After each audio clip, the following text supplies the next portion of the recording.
오늘 에베소서 1장 3절에서 6절의 내용은 하나님이 어떤 분이신가, 또 하나님의 어떠하심이 우리 하나님을 믿는 사람들에게 무엇을 목적하고 계신가, 우리는 그에게 어떤 존재인가 하는 데 대한 성경의 깊은 내용을 펼치고 있습니다. 모든 종교는 그 신으로 삼는 대상과 그 신에게 가서 절하는 그 신자들에게 신이 어떤 존재고 신자들은 무엇을 기대하며 어떻게 해야 그 보상을 받는가 하는 것으로 이루어져 있습니다. 그러니까 신은 일단 초월적인 힘을 가지고 있어야 되고, 신자들이 원하는 것을 주기 위하여 그 신자들에게 정성을 요구합니다. 그래서 지극한 정성, 치성을 들여서 그 보상을 받는다, 이렇게 되어 있습니다.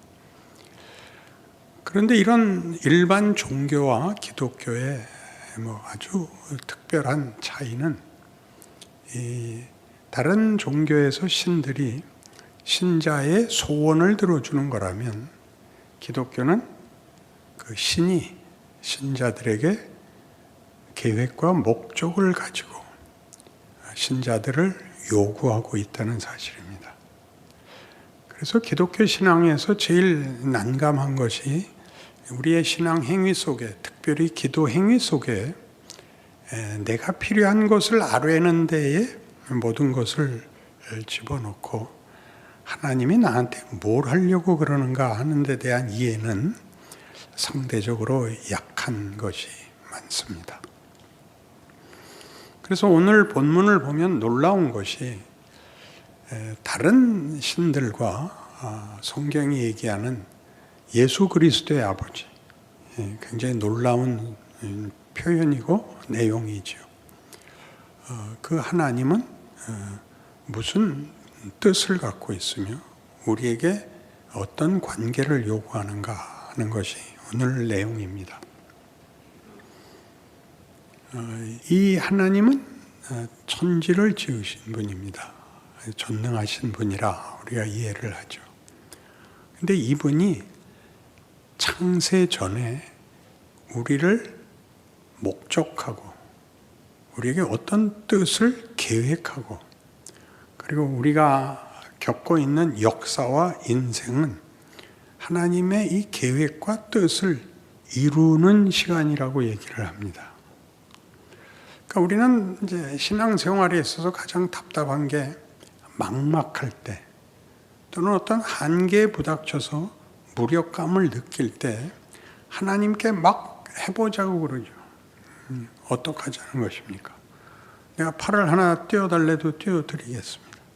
그런데 이게 뭡니까? 라는 그 막막함에 대하여 제일 당황해야 하는데, 하나님의 뜻이 너무 깊어서 막막한 게 당연합니다. 내가 쳐다보는 어느 하나만 보이지 하늘 전체를 우리가 한꺼번에 볼 수 없는 것 같이 하나님의 뜻은 깊고 넓습니다.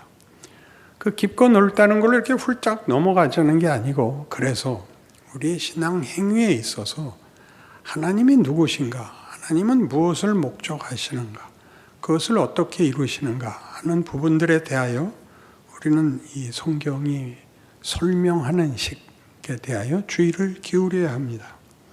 매 절마다 그리스도가 등장하는데, 그리스도 안에서 사랑하시는 자 안에서 라고 하나님의 일하심에 구체적 증거를 제시하고 구체적 개입을 설명하십니다. 이것은 나중에 더 살펴보기로 하고, 이 3절에서 6절까지 가는, 그래서 결국 우리를 하나님의 영광의 찬송이 되게 하는, 하나님의 영광을 찬송하게 하지만 뒤에 가면 영광의 찬송이라고도 또 번역을 달리합니다. 하나님을 찬송한다는 것은 하나님을 높이는 것이면서 동시에 내가 그 앞엔 낮은 존재인데, 이 우리 본문에서 하고 싶은 얘기는 하나님은 우리의 영광으로 자신의 영광을 삼겠다고 하는 겁니다. 그건 부모와 자식 관계에 가면 밝히 드러납니다. 자식이 부모보다 더 훌륭하다 그럴 때 부모는 만족하고, 자식이 부모만 못하다 그러면 칭찬이 되지를 않습니다. 부모가 더 훌륭하지는 칭찬이 되지 않고 싸움이 됩니다. 네가 뭘 알아서 우리 자식을 폄하해? 너 죽을래? 라는 개념으로 하나님이 우리를 당신의 영광을 찬송케 하며 당신의 영광의 찬송이라고 그러는 것입니다.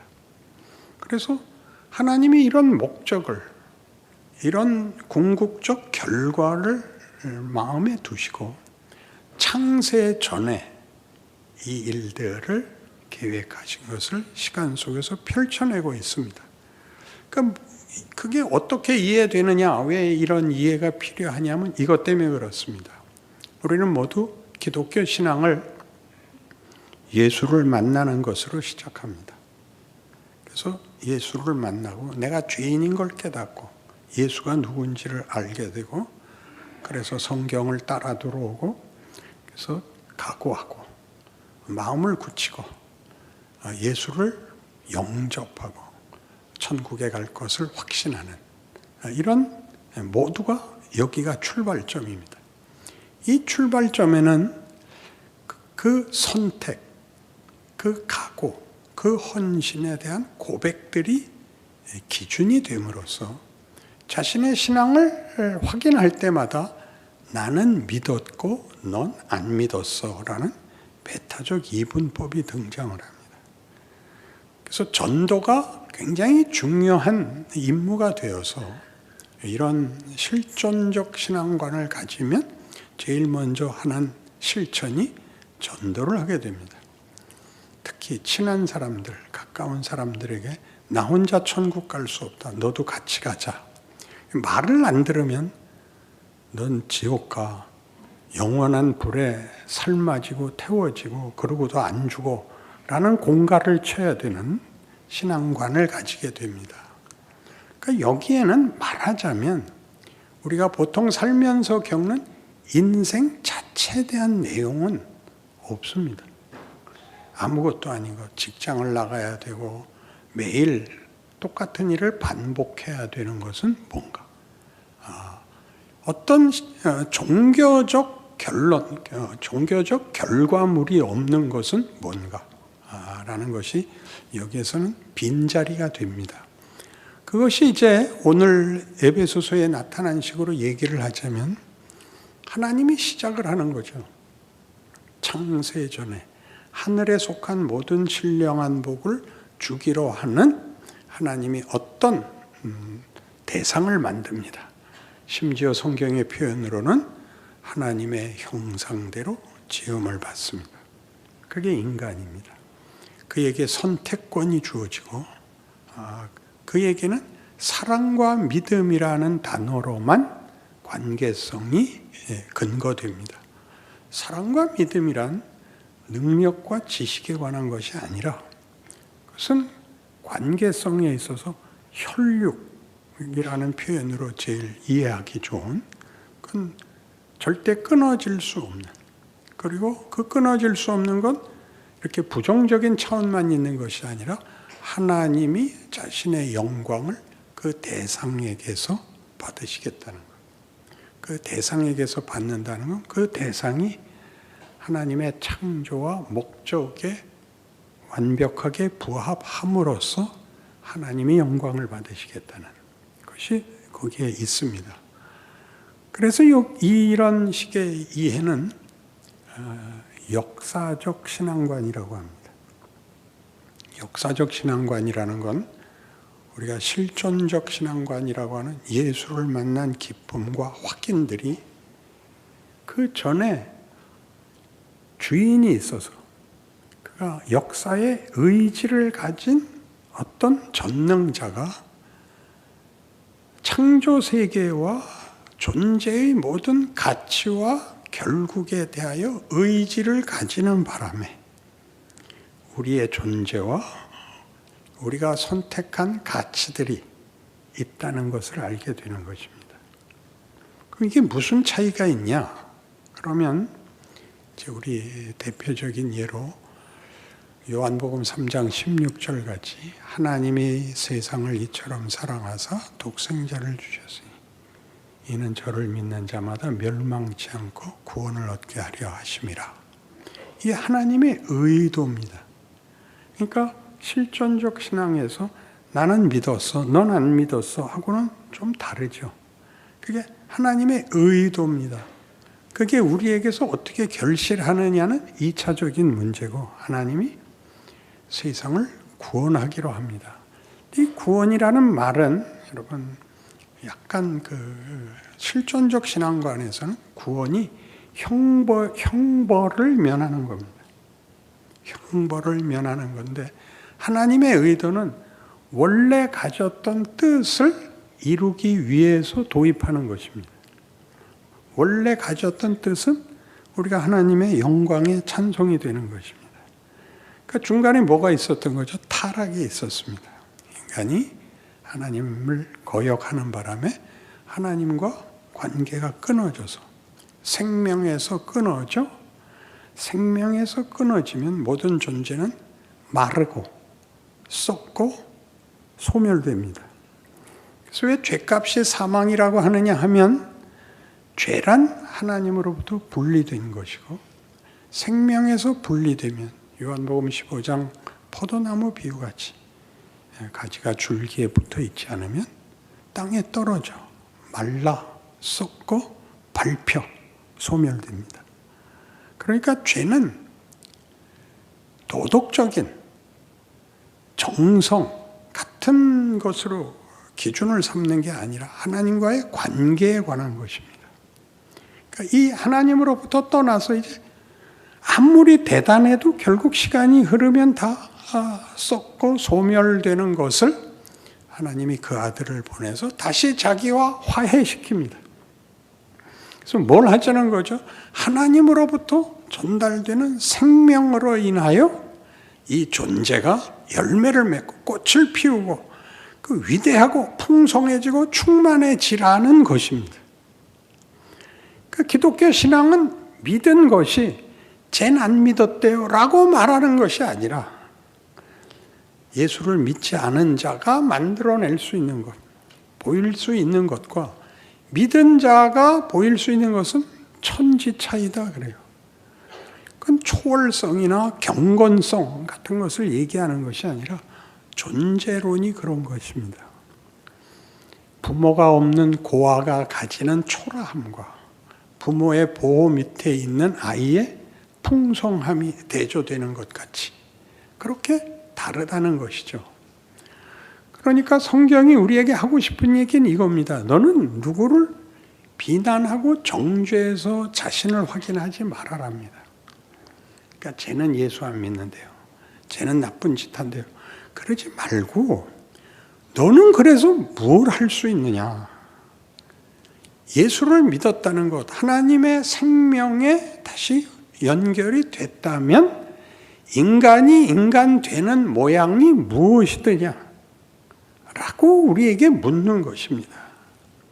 여러분 너무 크게 생각하지 마십시오. 이렇게 초월적이고 모두를 놀라게 하고 세상을 구하는 일 아니고 이웃 앞에서 인간이 인간다운 모습을, 반응을, 책임을 지게 됩니다. 성경이 말하는 기독교 신앙의 가장 핵심되는 특징이 사랑과 믿음이라고 한 것 같이 하나님은 폭력으로, 권력으로 우리를 항복시키려고 하지 않으시고 우리가 하나님의 사랑에 대해서 반응하는 자로 만들기 위하여 우리 인생을 이렇게 어렵게 하십니다. 왜 어렵게 하냐고요? 쉬운 걸로 타협하는 걸 흔드셔야 되는 겁니다. 그래서 우리 많이 얘기하는 하나님은 내가 편한 꼴을 못 봐가 나온 겁니다. 왜요? 여러분이 그거가 만화책 보는 게 전부인, 맛있는 거 먹는 게 전부인 인생이 되는 걸 뒤집어야 돼서 맛있는 거 먹었더니 식중독에 걸리고 만화책보다 눈깔이 빠지고 생기는 겁니다. 이게 뭐야? 라고 본질로 돌아오게 돼요. 인간은 뭐야? 진실이 뭐야? 이렇게 들어와야 되기 때문에 계속 흔들으십니다. 계속 흔드십니다. 그래서 하나님이 세상을 이처럼 사랑하사라는 것은 우리가 그를 배반하고 모두가 하나님을 모르는 상태에 있는데 하나님이 자신의 창조의 목적을 이루기 위하여 다음 단계로, 즉 그들을 구원하는 역사 속에서 그들을 구원하는 예수를 보낸 것 같이 하나님이 우리 인생에 주도권을 쥐고 그리고 성실하게 개입하고 인도하고 계신다는 사실 속에 있어야 되고, 만들어가는 것이 이런 존재론적으로 다른 인간, 인간성을 만드는 것인데, 그 인간성은 믿음과 사랑이라는 단어에서 나왔듯이 사랑은 뭐였습니까? 오랜 고통, 이기적이지 않은 것, 무례를 범치 않는 것, 성내지 않는 것, 기억나시죠? 그러니까 세상은 아우성을 치고 온갖 욕설을 퍼붓는 데서부터 우리는 한 인간이 넉넉할 수 있다는 거죠. 남의 것을 뺏어와서 나를 만족시킬 수 없다는 걸 알게 됐기 때문에요. 그게 무슨 말이죠? 십계명에 나오는 바와 같이 하나님 한 분으로 충분하다. 4계명까지. 5계명부터 끝은 내 이웃의 것을 빼앗아서 네 필요를 채울 필요 없다. 거짓말하지 마라, 살인하지 마라, 도둑질하지 마라가 도덕 윤리에 관한 명령이 아니라 이런 존재 방식과 존재의 내용이 누구 것을 뺏어와서 채울 필요가 없는, 우리가 스스로를 만들어야 되는 존재라고 얘기하는 것입니다. 자꾸 나가야 되죠. 연습을 해야 됩니다. 어떻게 하라고요? 오래 참는 게 뭐죠? 마음에 들지 않는 걸 들키지 않아야 됩니다. 내가 너 미워하고 있어를 들키는 것이 무례한 것이요, 불신앙이요, 나쁜 짓입니다. 근데 우리는 하죠. 이렇게 말로 하는 사람도 있고 손찌검을 하는 사람도 있고 최소한 눈초리라도 하고 인상을 쓰고 돌아서고 그러지 말라는 것입니다. 그러니 다른 종교를 가진 사람들에 대해서 저것들은 다 저주받은 것들이, 그 말을 굳이 하지 말라 말입니다. 그냥 웃으라고요.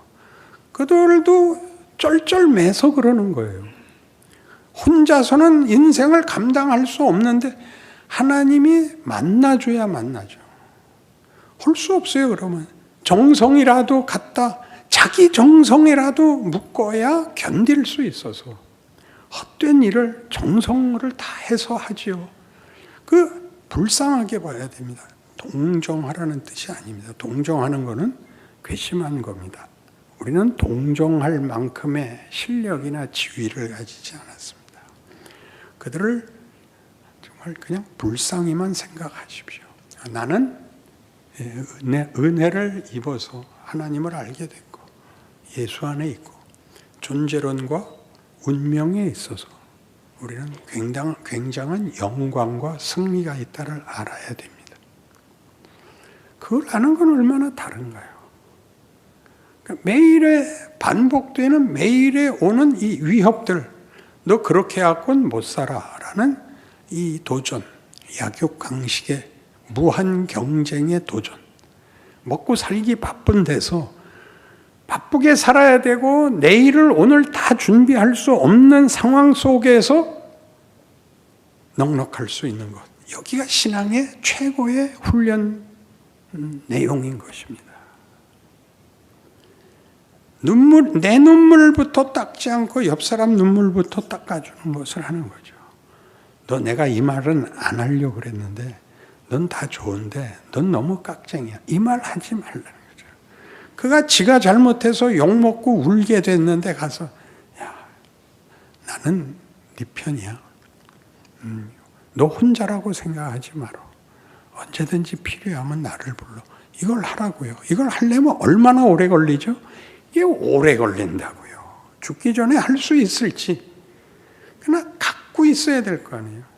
기독교 신앙의 실체가 무엇인지, 무엇을 훈련해야 되는지를 모르니까 자꾸 고함을 지르고 또 무서워지고 있습니다. 그래서 이렇게 주일 예배를 보러 오는 것은 하나님 앞에 매달리러 오는 게 아니고 하나님이 우리의 예배를 받으시겠다고 부르는 겁니다. 하나님의 영광을 찬송하며 우리 같은 것들의 기도를 들으시며 를 즐기러 오는 것인데 아무도 예배를 그렇게 여유 있게 드리지 못하고 설교도 들어주고 뭘 하나 딱 하려고 그러냐면 축도 마치고 송영할 때 재빨리 교회 와서 하나님 앞에서 그동안 안 해주신 거 나열해서 그 한 20초 사이에 평생 필요한 거 다 그게 훨씬 응답이 될 거라고 생각하는 전부 송영을 안 듣고 내가 이렇게 나가면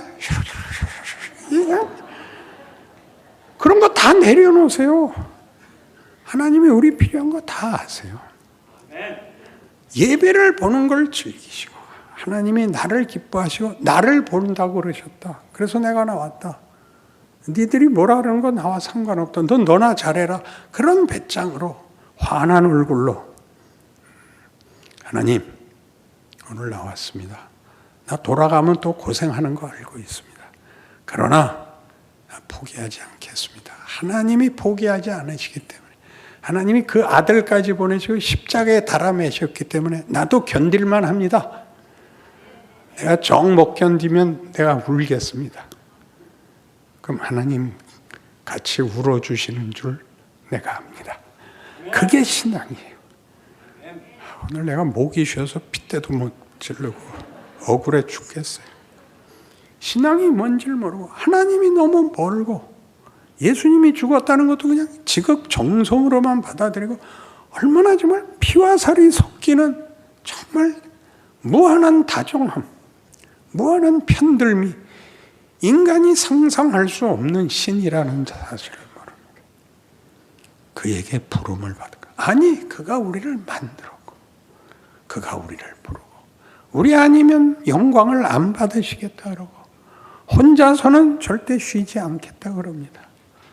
근데 우리는 하나님이 늘 외면한다고 생각하고 우리가 알고 있는 기껏 알고 있는 성질 부리는 게 전부인 아슬아슬한 현실을 하나님께 빌붙어서 간신히 살아가는 정도로 알고 있는 것은 비극인 것입니다. 그러니 예수를 믿는다는 게 얼마나 넉넉한가. 존재와 운명에 대해서 넉넉합니다. 그러나 매일 아슬아슬하죠. 왜요? 우리 실력이 아직 별로이기 때문입니다. 실력이 쌓일 때까지는 매일 실패하고 매일 자책하고 매일 절망할 수밖에 없습니다. 그러나 그거는 비극이거나 끝장이라는 얘기가 아니라 훈련받는 도중에 일어나는 당연한 일입니다. 이게 나를 위대하게 만들 겁니다. 나를 명예롭게 만들 겁니다. 여기에서 도망가는 것은 죄라고 그러지 않습니다. 부끄러운 짓이라고 그러는 겁니다. 그러니 신앙 훈련에서 제일 본인을 괴롭히는 것이 부끄러운 것이어야 되지. 도덕으로서 죄냐 아니냐 이렇게 나누지 않습니다. 인간된 부름을 받은 하나님이 이 큰 역사를 들어서 나를 찾고 만들고 완성하신다는 그 스케일에 대한 놀라움이 여러분의 하루를 견뎌내게 하고 그 연장이 우리가 하나님의 영광의 찬송이 될 것이라고 아는 그런 싸움을, 그런 위대함을, 그런 신비를 살아가는 여러분인 것을 잊지 말기를 바랍니다. 기도하십시다.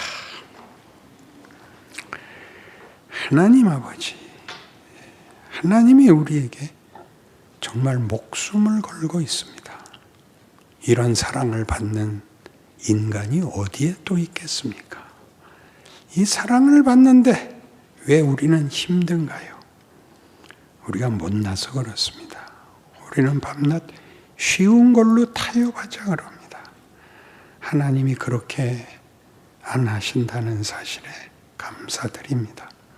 기어코 예수에게서 보이신 것 같이 그를 십자가에 매다신 하나님이 우리를 가시밭길을 걸어 영원토록 영광과 감사 속에 살게 하신다는 사실을 승리해내는 하나님의 자녀들이 되게 하여 주시옵소서. 예수님 이름으로 기도합니다.